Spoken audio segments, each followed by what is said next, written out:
नहमदुहु व नुसल्ली अला रसूलिहिल करीम।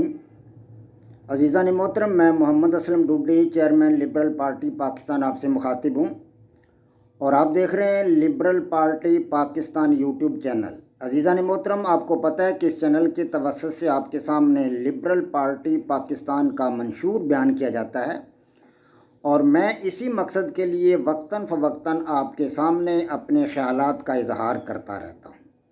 अज़ीज़ान मोहतरम, liberal party Pakistan YouTube channel आपका अपना चैनल है। मैं तवक्को ज़ाहिर करता हूँ और उम्मीद करता हूँ कि आप इस चैनल को सब्सक्राइब करेंगे, लाइक करेंगे, शेयर करेंगे और बेल आइकन को भी दबा देंगे ताकि पार्टी की तरफ से दी जाने वाली मालूमात, गुजारिशात आपके पास बर वक्त पहुँचें और आप और आपके दोस्त, अहबाब और अजीज़ व अकारब उनसे मुकम्मल तौर पर इस्तिफ़ादा कर सकें।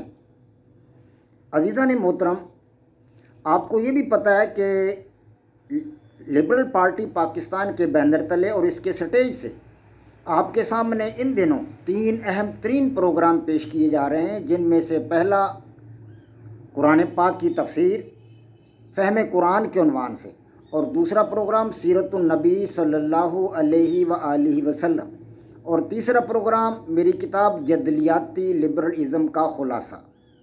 अज़ीज़ान मोहतरम, ये तीनों प्रोग्राम आपके सामने एपिसोड्स की सूरत में पेश किए जा रहे हैं। तफसीर कुरान पाक आपके सामने 10 किस्तें उसकी पेश की जा चुकी हैं। इसी तरह सीरतुन नबी सल्लल्लाहु अलैहि व आलिहि वसल्लम की भी 33 किस्तें या एपिसोड्स आपके सामने रखे जा चुके हैं और मेरी किताब जदलियाती लिबरलिज़म के 66 एपिसोड यानी 66 किस्तें आपके सामने पेश की जा चुकी हैं। अज़ीज़ान मोहतरम, आज भी मैं आपके सामने अपनी किताब जदलियाती लिबरलिज़म का 67वां एपिसोड यानी 67th एपिसोड आपके सामने रख रहा हूँ।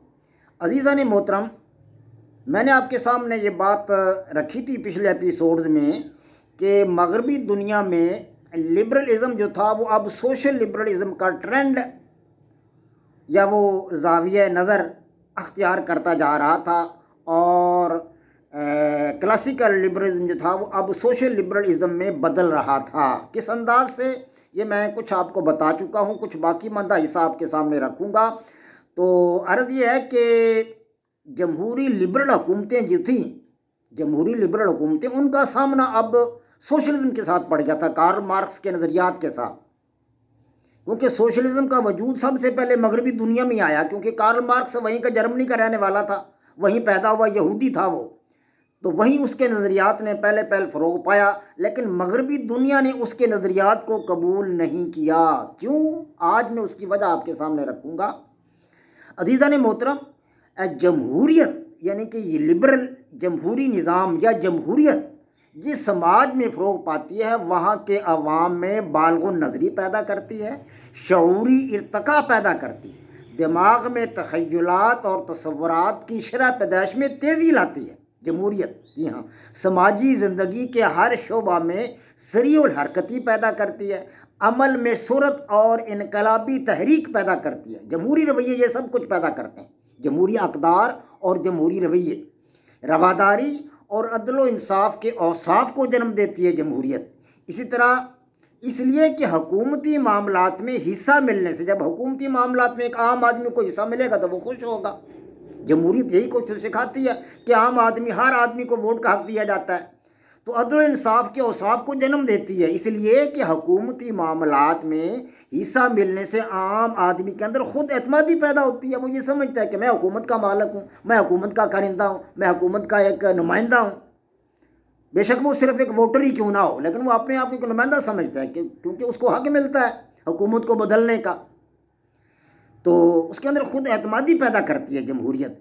आम आदमी बहैसियत शहरी और राय दहिंदा बाख्तियार शख्सियत होता है जमहूरियत में, और वो उन लोगों पर हुक्म चला सकता है जो ज़हानत में उससे आला तर होते हैं। जी हाँ, अनपढ़ लोग बड़े बड़े स्कॉलर लोगों पर हुकूमत करते हैं। अनपढ़ लोग MPA बन जाते हैं, लेकिन पढ़े लिखे लोग धक्के खाते फिरते हैं। इसलिए कि जब उनके साथ अक्सरियत होगी तो अनपढ़ आदमी भी कामयाब हो सकता है, पढ़ा लिखा पीछे रह जाएगा। तो ये है जमहूरियत का फ़ायदा कि जो मतलब उन लोगों पर हुक्म चला सकता है आम आदमी, अनपढ़ आदमी, کم پڑھا لکھا آدمی ان لوگوں پر حکم چلا سکتا ہے جو ذہانت میں اس سے اعلیٰ تر ہوتے ہیں۔ جی ہاں، جب کئی امیدوار ایک عام آدمی کے پاس اسے اپنا ہمنوا بنانے کے لیے آتے ہیں جمہوری نظام میں، اور اسے مختلف طریقوں سے دھوکہ دے کر اس کی حمایت حاصل کرتے ہیں یا حاصل کرنے کی کوشش کرتے ہیں، تو گویا وہ اسے ہوشیار اور چوکنا کر دیتے ہیں۔ وہ آدمی ہوشیار ہو جاتا ہے کہ فلاں آدمی نے جھوٹ بولا تھا، جی فلاں نے تو جھوٹا وعدہ کیا تھا، فلاں حکومت نے جھوٹے وعدے کیے تھے، فلاں حکومت نے صحیح وعدے کیے تھے، فلاں حکومت اچھی ہے، فلاں بری ہے۔ تو اس کو یہ احساس ہو جاتا ہے، وہ باخبر ہو جاتا ہے، وہ چوکنا ہو جاتا ہے کہ فلاں لوگ جو ہیں وہ غلط ہے، میرا فلاں میرے حلقے سے جو فلاں نمائندہ ہے وہ غلط ہے، اس کو ووٹ نہیں دینا چاہیے، تو وہ اگلی دفعہ اس کو ووٹ نہیں دے گا۔ اس طرح جمہوری فضا میں پرورش پانے والا ایک عام فرد یا عام آدمی آمریت کی گود میں پرورش پانے والے ایک عام فرد کے مقابلہ میں بہت زیادہ باخبر ہوتا ہے۔ جی ہاں، بہت زیادہ باخبر ہوتا ہے۔ تو اس طرح آمریت اپنے عوام کو لوریاں دے کر گہری نیند سلائے رکھتی ہے۔ ہاں جی، اس لیے جمہوریت کی بنیادیں مستحکم جبکہ آمریت کی بنیادیں ہمیشہ کھوکھلی ہوتی ہیں۔ شاید یہی وجہ تھی کہ کارل مارکس کے یک جماعتی آمرانہ نظریات مغربی دنیا کی متمدن، مہذب اور لبرل جمہوری اقوام کو متاثر نہ کر سکے۔ وہ اقوام متاثر نہیں ہوئیں، تاہم ایشیا اور افریقہ کی غیر جمہوری، غیر متمدن، نیم مہذب، غریب اور کمزور اقوام نے اس کے نظریات کو ہاتھوں ہاتھ لیا اس کے نظریات کو کارل مارکس سے اس لیے کہ اس کے نظریات میں مزدوروں کے لیے، غریبوں کے لیے اور کمزور طبقوں کے لیے خونی انقلاب کے ذریعے آمرانہ مقاصد کے حصول کا زہری دلکشی کا سامان موجود تھا۔ جی ہاں، زہری دلکشی کا سامان موجود تھا کہ غریبوں کو حکومت دے دی جائے گی، جی غریب لوگ جب وہ کارخانوں میں حصہ دار ہو جائیں گے، یہ ہو جائے گا، وہ ہو جائے گا۔ اس طرح مزدور لوگ، غریب لوگ، کمزور لوگ پھنستے چلے گئے۔ اس طرح سوشلسٹ انقلابیوں نے ایشیا اور افریقہ میں کئی حکومتوں کے تختے لٹ دیے اور وہاں یک جماعتی سوشلسٹ حکومتیں قائم کر ڈالی ان لوگوں نے۔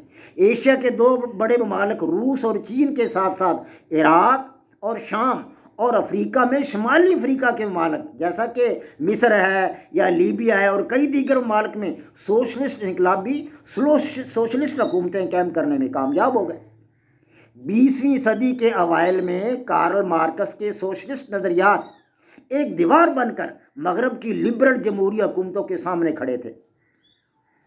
19ویں صدی کے آخری اشروں سے لے کر 20ویں صدی کے آخر تک، لگ بھگ ایک صدی تک، یعنی ایک مکمل صدی تک، لبرلزم اور سوشلزم مسلسل ایک دوسرے کے خلاف اس طرح کھڑے تھے، اس طرح کھڑے رہے اور صف آرا رہے جس طرح جنگ میں شریک دو متحارب گروہ یا دو متحارب مسلح دستے یا فوجی دستے سر بکف اور مسلح ایک دوسرے کے مد مقابل کھڑے۔ یہ صورتحال تھی لبرل جمہوریت کی اور سوشلزم کی، گویا کہ یہ دونوں نظریات ایک دوسرے کے مد مقابل کھڑے تھے مغرب میں، اور ایک صدی تک ان دونوں کا مقابلہ چلتا رہا۔ لیکن بالآخر کس کو فتح حاصل ہوئی؟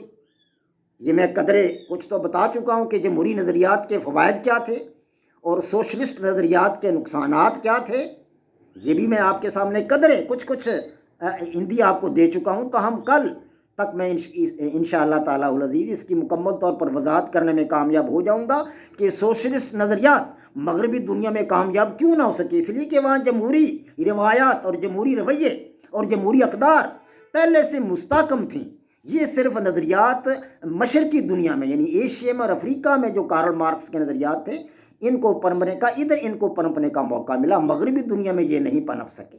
وما علینا الا البلاغ۔ پاک فوج زندہ باد، پاکستان پائندہ باد۔